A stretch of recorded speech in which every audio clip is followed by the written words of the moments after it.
So anyways, like I was saying, it was the biggest medical malpractice lawsuit in Lane County to that date. Well, when I tried to find, like a newspaper article for it, I couldn't find it. And my attorney actually called me a couple days later and said, I saved you a couple of the clippings in case you wanted to save them. And I was like, I couldn't find them anywhere.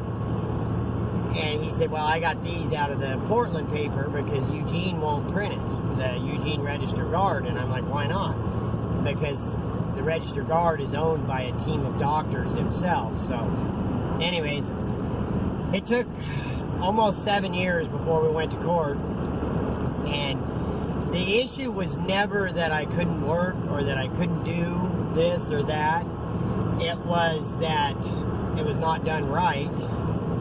And that the issue or the problems that I may occur later on, like I am now, and the problems I was having with, and the reason my ankle kept rolling was because of that muscle. He never unwrapped it from the bone, so my calf muscle, I never built any actual calf muscle to it, so I had to do a bunch of different stuff, and I ended up getting it. But so anyways, when we go to court, they had videotape of me, and I never knew anybody was even there.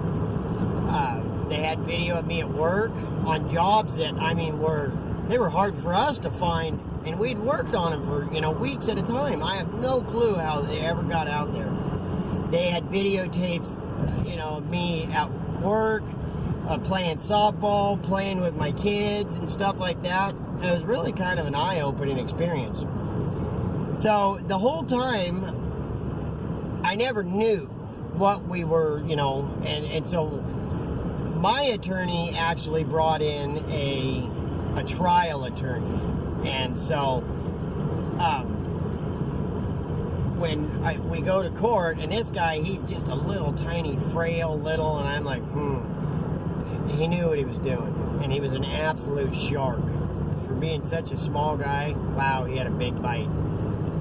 And he told me exactly what to wear to court, and he said, don't dress up, don't wear, this. He goes, you come to court as you would come to court if you were paying a traffic fine. So, and I did. And he had me bring my work boots with me because my left boot was 10.5 pounds heavier than my right boot because I lost 2.6 centimeters when the bone went like this, and that's when I fell. It was set like this, and when I fell, it shoved up, and that's when I lost. So anyways, during court, my attorney has, obviously, the guy that did the surgery, and then his partner was there, and his partner's on the stand, and my attorney asked him, he says, he puts the x-ray up, and he says, is this acceptable to you? And this guy starts off, he's like, well, each person's standards are a little bit different, and, we are just practicing medicine, so, and my attorney said something to the judge, and the judge is like, answer the question, and the guy said, no, that would not be, he said, if that was my patient, the day that x-ray was taken, he would have been taken back into surgery, and something different would have been done.